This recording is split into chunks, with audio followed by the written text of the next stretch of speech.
यहां पर भगवान ने विस्तार से राजा का कर्तव्य समझाया है। अंत में युधिष्ठिर को लेकर के रणांगन में जाते हैं। भीष्म पितामह आंखों को बंद करके बार बार पुकार रहे थे, कृष्ण तुम कब आओगे, कृष्ण तुम कब आओगे। अचानक एक आवाज आई, पितामह मैं कृष्ण आपको प्रणाम करता हूं। आंखों में अश्रु आ गए। कन्हैया मुझे प्रणाम करना चाहिए, आप प्रणाम कर रहे हो, आप तो हमारे पितामह हैं। पितामह ने कहा, कन्हैया यही तो तुम्हारी विशेषता है, अपने से बड़ों का सम्मान कैसे करना चाहिए कोई आपसे सीख सकता है। भीष्म पितामह ने कहा, प्रभु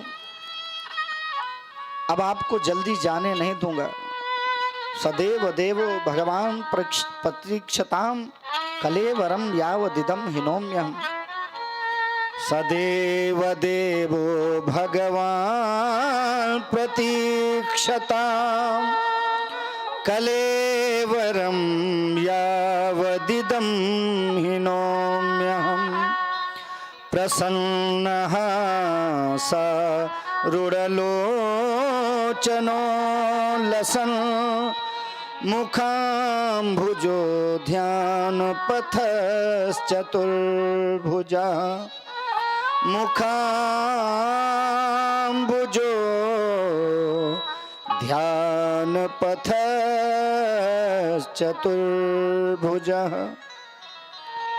प्रभु अब आप मंद मंद मुस्कुराते हुए मेरे सामने खड़े हो जाइए। भगवान सामने खड़े गए हैं। राजा का कर्तव्य क्या है, स्त्री का धर्म क्या है, यहाँ पर सब विस्तार से पूछा है। अंत में भीष्म पितामह ने देखा समय बहुत अच्छा है, भगवान का स्मरण करते करते अब तन छोड़ने का समय आ गया है। और मालूम है भीष्म पितामह कितने दिनों तक जीवित रहे? पूरे 54 दिनों तक। बोलो जय श्री कृष्ण। कहीं 52 दिनों का भी वर्णन है। कितने दिनों तक जीवित रहे?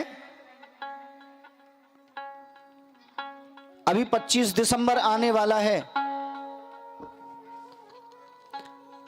कोई भी मुसलमान हमारे मंदिर में नहीं जाता, कोई भी ईसाई हमारे मंदिर में नहीं जाता, पर हम लोग उनके मस्जिद में भी जाते हैं, उनके गिरजाघर में जाते हैं। सारा सेकुलर का ठेका हमने ही लेकर के रखा है। अभी 25 दिसंबर आने वाला है,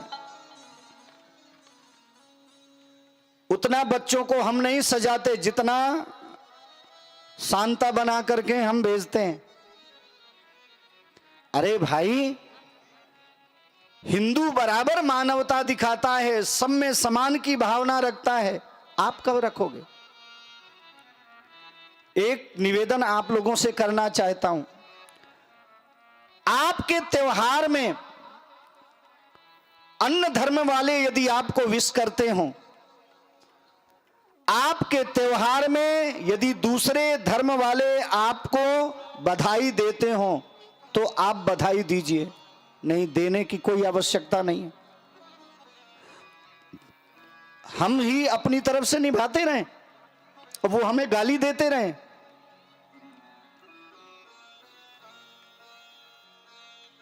उनसे कह देना, तुम्हारे यहां पर हम जब आएंगे जब तुम हमारे मंदिर में आओगे।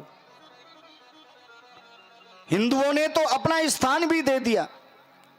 आप देखना, जब उत्तराखंड में बाढ़ आई थी ना, त्रासदी आई थी, कई जगह हिंदुओं ने उनको नमाज पढ़ने के लिए अपने मंदिर दे दिए थे। आज तक एक भी मुसलमान मिला है जिसने अपने मस्जिद में कभी आपको कीर्तन करने का अवसर दिया हो? अरे कीर्तन छोड़ दो, एक बार हनुमान चालीसा का पाठ ही कर लेने दे। वो क्या कहते हैं, ये हमारे धर्म में नहीं है। तुम्हारे धर्म में नहीं है तो तुम्हारे धर्म का ठेका जैसे हमने ही लेकर के रखा है कि सारे नियम हम ही निभाएंगे। जब तुम्हारे धर्म में नहीं है तो हमारे भी धर्म में कह देना नहीं है, दूसरे को मानना। तुम अपने धर्म का निर्वहन करो, हम अपने धर्म का निर्वहन करते हैं। जो लोग हिंदुओं को कमजोर समझते थे ना, अब उनको समझ में आने लगी।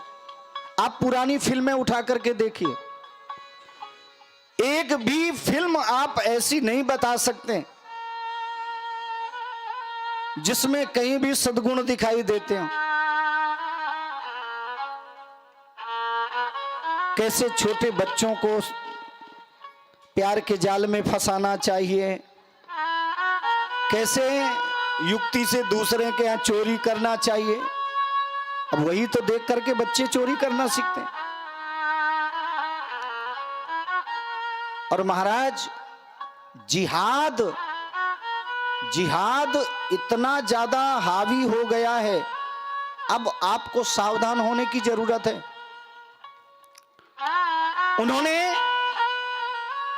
उन्होंने सिर्फ लव जिहाद ही नहीं किया, इस समय एक रोजगार जिहाद भी चल रहा है। वो पहले हिंदुओं के पास में जाते हैं और कहते हैं तू प्रेस करेगा, तुझको शर्म नहीं आती होगी। तो प्रेस करने वाला सोचता है सही तो कह रहा है, प्रेस करना छोड़ देता है। बाद में वो अपने बच्चे को प्रेस करना सिखा देते। सब्जी बेचने वाले के पास में जाएंगे और कहेंगे तू इतना छोटा काम करेगा। सब्जी बेचने वाला हिंदू सुन करके सब्जी बेचना छोड़ देता है। आज आप पूरे भारत की मंडियों को उठा करके देख लेना, यह काम जो भी करने वाले थे हिंदू, उनको हटा करके उन रोजगारों में अपने लोगों को उन्होंने बैठा दिए। और इतना ही नहीं, प्रेस करने वालों में उन्होंने लगा दिया, बाल बनाने वालों की जगह उन्होंने अपने बच्चों को बैठा दिए। और तो छोड़ो, बैंड बाजा वालों के पास में गए, उनसे बोले कि आप बैंड बाजा बजाओगे, आपको शर्म नहीं आएगी, इतना छोटा काम कर रहे हो। उन्होंने बैंड बजाना छोड़ दिया तो अपने बच्चों को उन्होंने बैंड बजवाना चालू कर दिया। हमारे उत्सव को मनाते नहीं हैं, पर हमारे बाल वो काट रहे हैं इस समय, हमारे कपड़ों में प्रेस वो कर रहे हैं, सब्जी मंडी में सब्जी वो हमें दे रहे हैं। ये कब तक हम सहेंगे? आप हमें गाली दो और हम आपसे व्यापार करें, ये कब तक चलेगा? इसलिए हिंदुओं, अब जाग जाओ। मेरा आप सब लोगों से निवेदन है, व्यापार उसी हिंदू से करो, व्यापार उसी हिंदू से करो जो सबके प्रति मानवता की भावना रखता हो। ऐसे लोगों से व्यापार भी नहीं करना चाहिए। दुनिया की सबसे बड़ी मार है आर्थिक मार। ऐसे नहीं समझ में आएगा तो आर्थिकता से समझ में आएगा। और महाराज जो फिल्मी दुनिया वाले टेढ़ी पूछ हो गए थे ना, समझाने पर नहीं समझ रहे थे ना, आज उनको समझ में आ गया। अब सब राम राम जपने लगे। चिंता मत करो, एक दिन समय आएगा कि भागवत की कथा में बैठ करके कथा भी सुनेंगे। बोलो जय श्री कृष्ण। हम किसी को सताना नहीं चाहते। दुनिया में एक भी हिंदू आप नहीं बता सकते जिसने आज तक किसी को पीड़ा दिया हो। एक भारत ही वो देश है जिसने सभी धर्मों का आदर किया है। मैं भी कहता हूं सभी धर्मों का आदर करना चाहिए, पर हम आदर करें और आप हमें गाली दो, कब तक चलेगा साहब? यदि हम आदर करते हैं तो आपको भी आदर करना पड़ेगा। और यदि आप हिंदू धर्म का आदर नहीं करेंगे तो हम भी आपका सम्मान नहीं करेंगे, हम भी आपका आदर नहीं करेंगे।